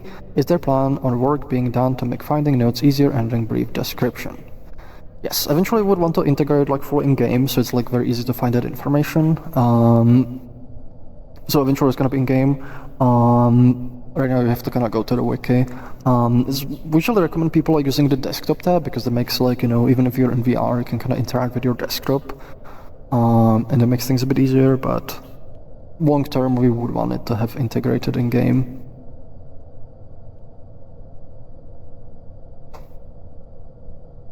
Next question is from MS Aligned. They are asking, will there be UX component that is similar to a text area where you can more easily edit characters in the middle of a long prompt? I've done some experiments with using voice transcript data as input, and no matter the post-processing technique, there is always a need to touch up something about the output, but the way text currently gets edited in Resonite, where it pops up the keyboard to edit any type of text, makes super annoying to do any type of text edit. I don't actually understand the question, I'm sorry, like, I don't know what you're asking for. Like, are you... Yeah, I don't quite understand, like, I would probably need to see, like, some example or visual. I'm sorry, I don't know what it might mean. I think they're talking about, like, some kind of tag for, like, a scratch area in the text that can be, like, rewritten or something. Which, like... Generally, you don't want like the rich text to handle something like that. You just kind of want to do that like programmatically. Like rich text formatting is for just that formatting. If you want to change what the text is, you kind of just have to change what the text is. Yeah, that like it's not a responsibility of the rich text because that's just kind of formatting for the text. If you want if you want just edit some text like with another text, you just make it like you have like the editor go to a field that's like just the text you want to edit, and then the actual text you render, you just compose it like, you know, with like format string or something.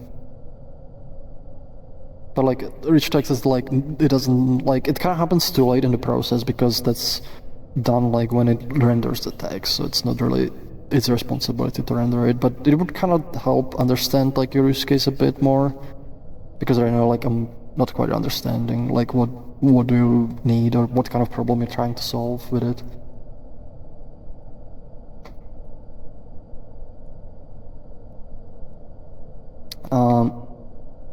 Illustraviar is asking, where can I ask questions for these streams?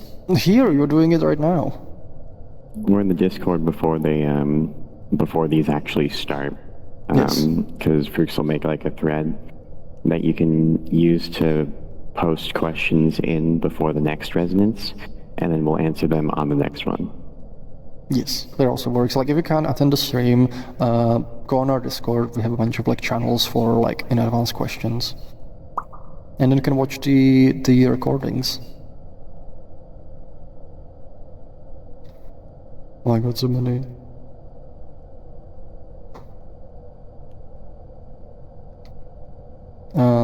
I'm Ben 0250 is asking, hey Froox, are you doing mentally well?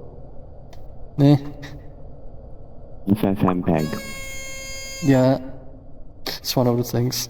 Also thank you, BD. Oh my god, another one for BD underscore, thank you. Because you're giving so many. Oh. What? Swan over drinks. I have no idea where to go that. Double Sticks is asking, for the new render, how much Unity behavior is going to be preserved? Is the goal to be pixel perfect with Unity in every possible case, or is there a point where this becomes asymptotically difficult?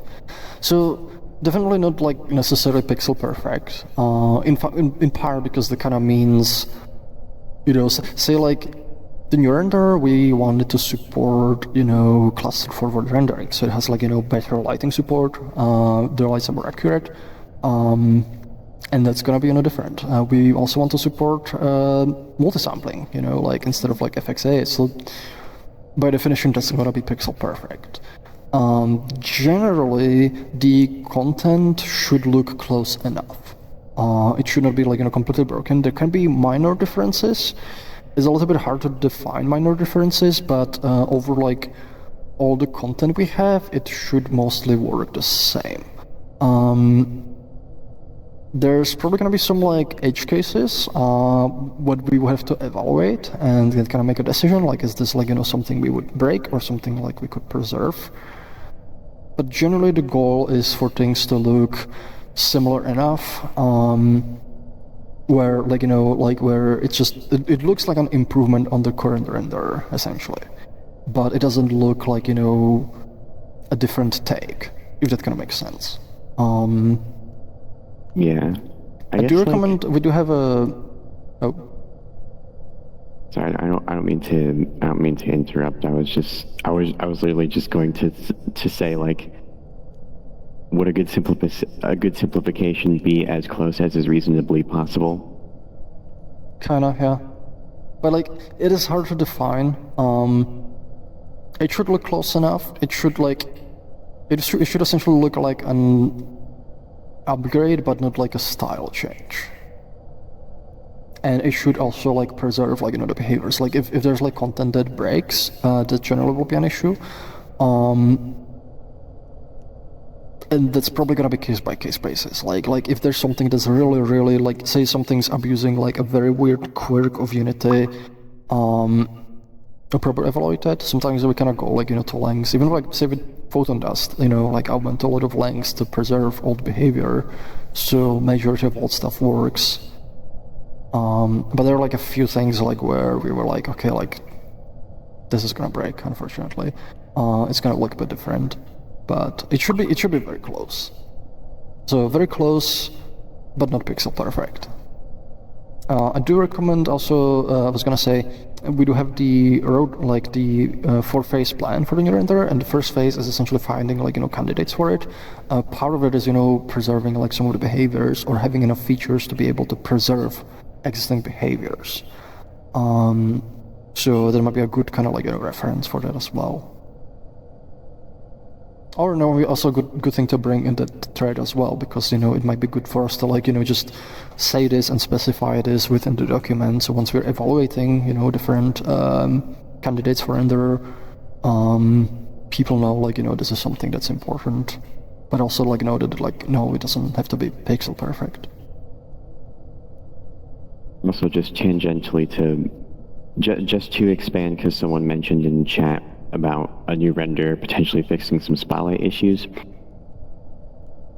It really depends on how the spotlights are handled, but like generally those spotlight issues are caused by the fact that the spotlights have like this like mesh influence that like gets weirdly stretched when it goes off screen.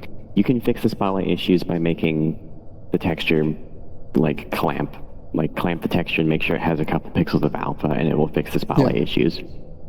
Then I would even say like, the new render, if it just fixes it, even if it's not clamped, that will be fine. Yes. Because that's generally just a bug that's like undesirable behavior too, so.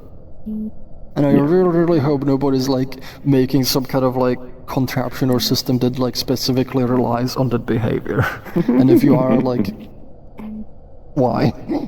Yeah, don't do that. Don't rely on behavior quirks. If you are doing that, feel sad about doing it. We'll feel sad about it. It's gonna be sad noises. Why am I buzzing? Oh my god, it went... Thank you for... Oh my... Yeah, your buzzing is Japanese. Or was. Anyway, next question we got is from BD_. Is Bubblite running the model on CPU or GPU?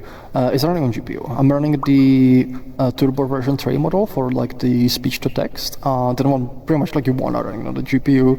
I tried on CPU. It's extremely slow on the CPU. So you want to run it on GPU. The smaller models, you can run them on CPU. Like the smaller models, they even run on like Raspberry Pi, like on the newer ones. But like those I don't find like they're not as good,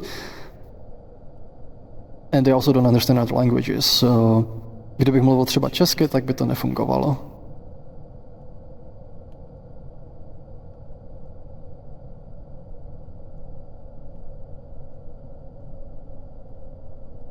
Yeah. But yeah, like you're gonna be able to like pick whatever model you want with it, so like you can play with it. Rainflaps is asking, is greater physics integration on the roadmap? Yes. We want to have like full rigid board support. It's gonna be a lot of fun. Not sure when. It's not like the next immediate priority, like or the next few immediate priorities, but it's gonna happen at some point. And I think it's gonna be huge. I want to make a VTOL. Oh, they made a VTOL for the Warden's Crater, like one of them MCN3s. Yes, there is a VTOL in there, but I want to make a real physics VTOL. They made real physics. You can make real physics in Protoflax. You can't. You know what I mean? You ding dong. Have you seen their system? It's kind of crazy. Like it can. It does simulate all the forces and everything. Yeah, like I don't mean to. Team Vibes. They were like no physics in Resonite. Hold our beer. Listen, I mean, I'm also no stranger to making physics stuff because I do it myself. I just mean like it will be nice to actually make it and have it be something inherent to the engine that I can just like do on the spot.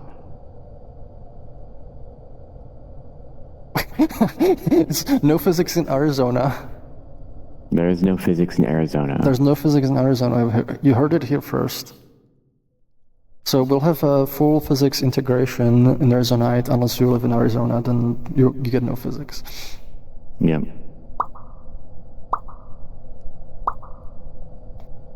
Now we're answered why are buzzing.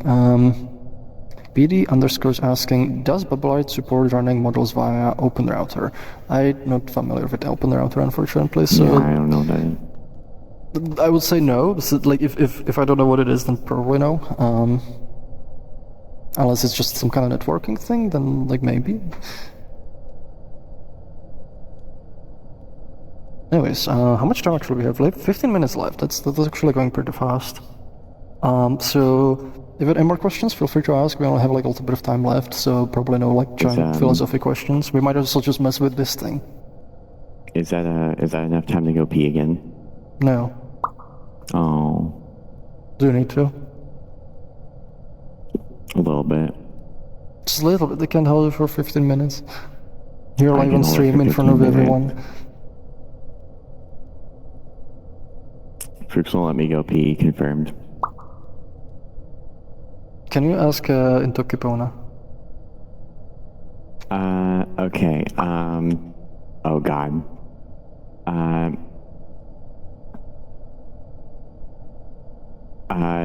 Me, Jan Froox,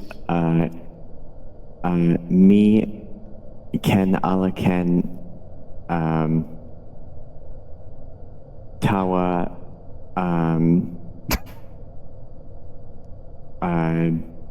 fucking, what's the word? Me, Ken, Tawa, Tomo, P, Tawa, Tello. I guess Tello Tawa, I don't know. Okay, can go. Yay! And the system was very, very, very confused. Very confused. Do you get any more questions? But now how am I gonna mess with the thing? What am I gonna say? I don't know what to say now. Is it working? Why do I make noises?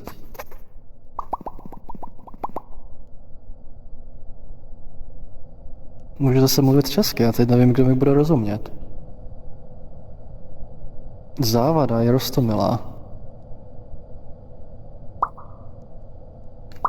It sometimes like does the really wrong translations. Závada je roztomilá. Závadná kočka je roztomilá. Závadná kočka je roztomilá. Oh my god, what is it getting? It's been very amusing with this, because especially when it gets stuff wrong. There's actually like a mode for it, because you can tell it what language you use. Sometimes that kind of makes it a bit better, but then you have to tell it what language to use, like in advance.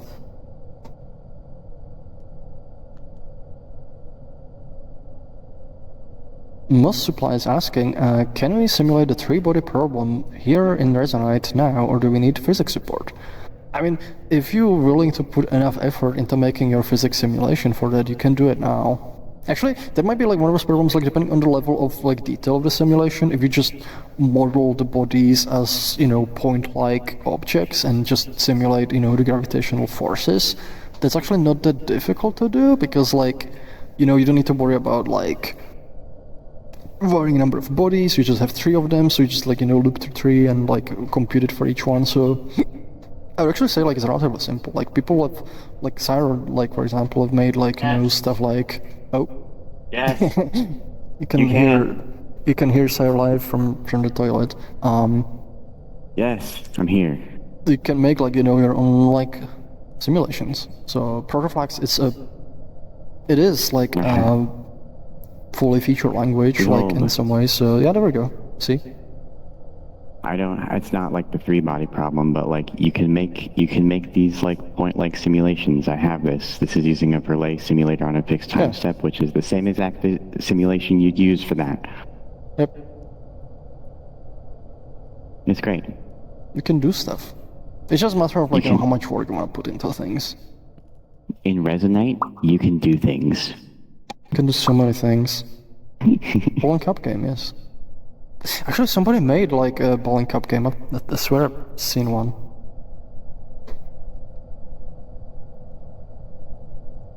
Next question will go from Quarto Room. How well does Whisper Bubblite handle singing? I actually have no idea. I can't sing, so like, I'll have to find somebody who sings. Can you sing? You can just go la la la la la la la. La la la. I can sing, but I have stage fright real bad. There's no stage, it's a cave. Just pretend like you're not being watched by like a million people. Shut up. There's there's not billions of people, watching you. Millions, billions of people. There's like only like few trillions of people are gonna hear your singing, so. a few trillions, really? Yeah, a few trillions, yes. A few trillions. Yeah, like what is a quadrillion of people? It's nothing. Yeah, I guess so. Yeah, like we'd have to test it at like with somebody who can sing.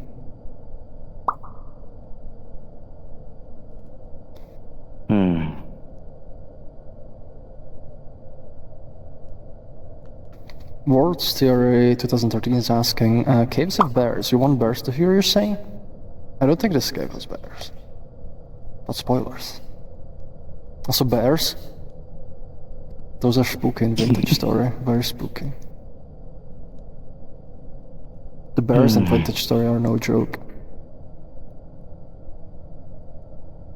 I guess they are. I mean, I guess, if the cave is empty... Or is it? Is it full of 20 quintillion people? Actually, it depends which bears. Some bears are fine.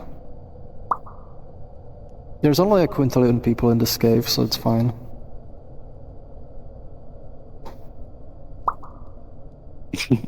Surrounding her.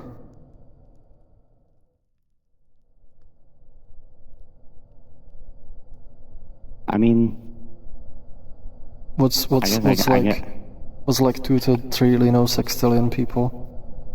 I guess I could try. Can you feel the love tonight? You sound good. Oh, thank you. And got it. There we go. Thank you.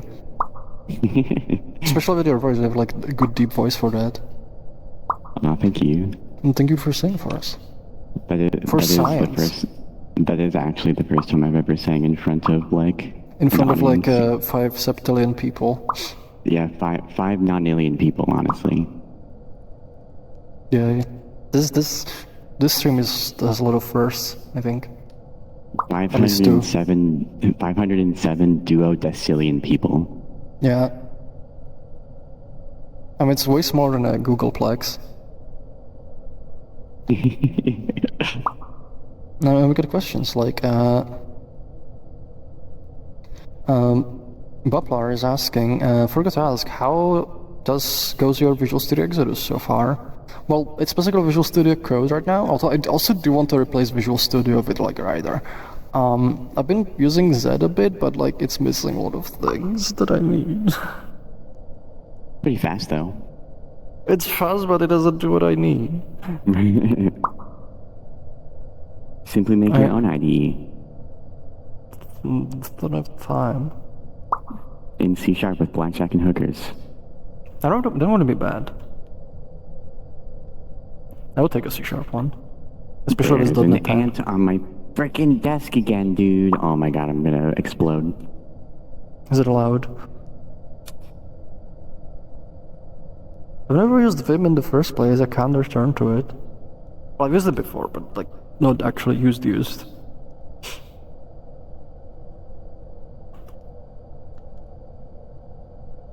ants must love my alcohol, because they keep coming back for more. No, I get things Yummy. wrong. Yummy. I bet you love 91% isopropyl. See, Vim is very poorly like designed. Like to exit it, like you have to pull the power plug out. Yep.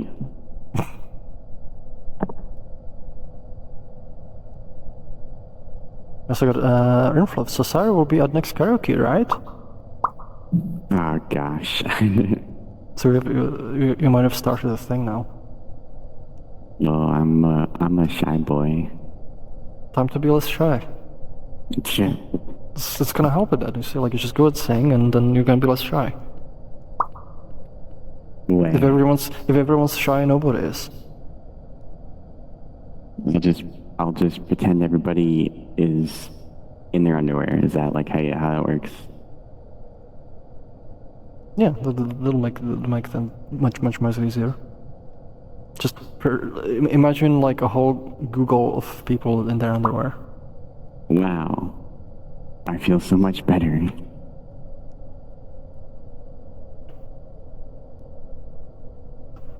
Anyway, that's all the questions, and we're actually kind of running out of time, so we might be wrapping it up. Yeah. So anyway, thank everyone for coming to the stream. I hope like you enjoyed it. I hope like you enjoyed this like janky thing. It was very amusing, except when it hears things that are really wrong. But it's kind of fun like playing on this thing, and like I do need to pester more people who speak different languages and see how it handles those. I'm really curious about it. But yeah, thank you for watching. Thank you for asking all the questions. Thanks Sarah for being here as well and singing to us. Where? Why? I'm gay. Who isn't? Anyways, thank you very much for joining, and thank you everyone who's supporting Resonite, whether it's just being part of the platform, like hanging out with the community or making cool stuff, or if you support us financially, say like on Stripe or Patreon. If you're on Patreon, please switch to Stripe. We get like 10% more like money out of it, and that helps us a lot. So thank you for supporting us. We largely kind of exist, thanks to our community. We're able to, keep going, working on cool things, and making this platform, better every day. Thanks to your support. I'm gonna check if there's anybody to raid. So it's open Firefox, come on. Let's see. If anybody's streaming right now, this is a perfect time to stream. Because you're gonna get raided. It might be just Creator Jam, so we'll see. Let's see, anybody streaming Resonite? Resonite, let's see. Last time we had someone, just kinda exploring around. Oh, there's Dalek Coffee, there's Resomyo. Oh my god, perfect. I need to... They're gonna get raided. So, tell them hi. Dalek Coffee, make sure I spell it right. I hope I spelled it right. Okay, so raid is created. I hope I spelled it right. And it's a good thing I read this, so thank you again, everyone. Thank you for joining. Thank you for watching. I hope like this thing you find it amusing and fun and maybe useful in some ways. So, well, and tell Dalek Coffee that we said hi. Bye bye. Wow. I'm gonna stop streaming. Where's the window? And stop recording.